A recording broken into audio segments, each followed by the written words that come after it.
हर कामयाब बातचीत के पीछे ना एक सीक्रेट होता है।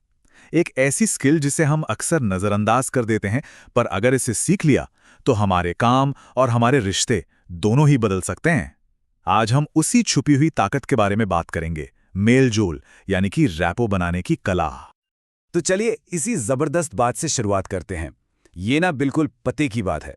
अगर कोई कनेक्शन ही नहीं है, अगर भरोसे की कोई बुनियाद ही नहीं है, तो कोई हमारी बात सुनेगा ही क्यों? हर बातचीत का यही तो स्टार्टिंग पॉइंट है और अक्सर हम यहीं पर चूक जाते हैं, है ना? तो आज हम क्या क्या देखने वाले हैं। सबसे पहले समझेंगे कि आखिर ये कम्युनिकेशन प्रॉब्लम है क्या। फिर जानेंगे कि सच्चा मेलजोल यानी रैपो असल में होता क्या है। इसके बाद हम कुछ प्रैक्टिकल टूल्स देखेंगे और फिर बात करेंगे कुछ छोटी छोटी मगर बहुत पावरफुल डिटेल्स की। और आखिर में देखेंगे कि अपनी अगली ही बातचीत में इन सबको कैसे इस्तेमाल करना है। चलिए शुरू करते हैं। तो चलिए सबसे पहले इस प्रॉब्लम की जड़ तक चलते हैं। हम सब ने ये महसूस किया है ना, वो बातचीत जो शुरू होने से पहले ही दम तोड़ देती है, या वो मीटिंग जहां लगता है कि सब अपनी अपनी धुन में है, कोई किसी की सुनी नहीं रहा। ऐसा होता क्यों है? अक्सर इसके पीछे एक न दिखने वाली दीवार होती है, रैपोर्ट यानी मेलजोल की कमी। और ये एनालॉजी कमाल की है। जब रैपोर्ट होता है तो हम उस पर ध्यान भी नहीं देते, सब कुछ एकदम मक्खन की तरह चलता है। लेकिन जब ये नहीं होता ना, तो हर बातचीत एक जंग जैसी लगती है। और हमें इसका एहसास भी तभी होता है जब कोई बात बिगड़ जाती है, अजीब हो जाती है या पूरी तरह से फेल हो जाती है। अच्छा, तो अगर रैपोर की कमी ही असल प्रॉब्लम है, तो फिर ये रैपोर आखिर है क्या भला? ज्यादातर लोग सोचते हैं कि बस मुस्कुरा देना या पोलाइट रहना ही काफी है, लेकिन नहीं, ये उससे कहीं ज्यादा गहरी और पावरफुल चीज है। चलिए इसके असली मतलब को समझते हैं। और पता है, इस शब्द की जड़ें भी बड़ी दिलचस्प है। ये एक फ्रेंच शब्द रैपोर्टे से आया है, जिसका मतलब है वापस लाना या लौटाना। और यही इसकी सबसे खास बात है। ये कोई वन वे स्ट्रीट नहीं है, ये एक दो तरफा कनेक्शन है, जहां भरोसा और सम्मान आप देते भी हैं और आपको वापस मिलता भी है। तो इसका फायदा क्या है? अरे इसका असर हमारी जिंदगी पर सीधा पड़ता है। सोचिए जरा, जब काम आसानी से होने लगे तो हमारा कितना समय, पैसा और एनर्जी बचती है। जिंदगी में स्ट्रेस कम होता है। यही तो है कामयाबी और इन्फ्लुएंस की असली चाबी। और सबसे अच्छी बात, ये हमें उन लोगों से भी जोड़ देता है जो हमसे बिल्कुल अलग सोचते हैं। अब जो ये आंकड़ा आप देख रहे हैं, ये शायद आपको हैरान कर देगा। यूसीएलए के प्रोफेसर मेहराबियन की एक क्लासिक रिसर्च बताती है कि हम जो कहते हैं, यानी हमारे शब्द, उनका असर सिर्फ 7% होता है। तो बाकी का 93% कहाँ से आता है? वो आता है हमारी बॉडी लैंग्वेज और हमारी आवाज के टोन से। इसका मतलब बिल्कुल साफ है कि आप खुद ही मैसेज हैं। आपके शब्द, आपकी बॉडी लैंग्वेज, आपकी आवाज, इन सबको एक साथ एक ही धुन में होना चाहिए। अगर ये आपस में मेल नहीं खाते, मतलब अगर आपके शब्द कुछ और कह रहे हैं और आपकी बॉडी कुछ और, तो यकीन मानिए लोग आपकी बॉडी पर ही यकीन करेंगे, आपके शब्दों पर नहीं। ठीक है, तो अब हम ये तो समझ गए कि रैपो क्या है और क्यों जरूरी है।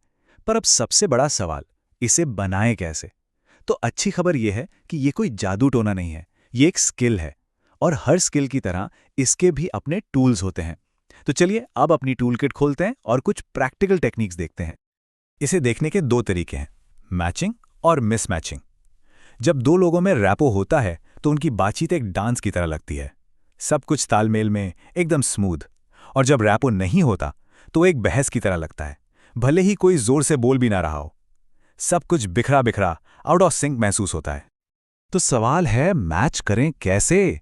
इसका मतलब है कि बहुत ही सटल तरीके से सामने वाले के व्यवहार को अपनाना, जैसे कि उनके बैठने का तरीका, उनके हाव भाव, उनकी सांस लेने की रफ्तार, यहां तक कि उनके बोलने की स्पीड और उनके पसंदीदा शब्द भी। लेकिन, और ये बहुत जरूरी है, ये नकल उतारना नहीं है, ये तालमेल बिठाना है, मजाक उड़ाना नहीं। ये इतना सटल होना चाहिए कि सामने वाले को पता भी ना चले। और यहीं पर एक बहुत जबरदस्त कॉन्सेप्ट आता है, पेसिंग टू लीड। इसे एक चलती ट्रेन की तरह समझिए कि आप सीधे उस पर कूद सकते हैं? नहीं, आपको पहले ट्रेन के साथ साथ दौड़ना होगा, उसकी स्पीड को मैच करना होगा। इसे कहते हैं पेसिंग। बातचीत में पेसिंग का मतलब है पहले सामने वाले को सुनना, उसे समझना, उसकी बात को मानना।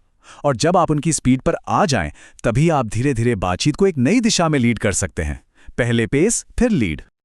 अच्छा, एक बार जब हम ये मैचिंग और पेसिंग में कंफर्टेबल हो जाते हैं ना, तो हम और भी एडवांस चीजें कर सकते हैं।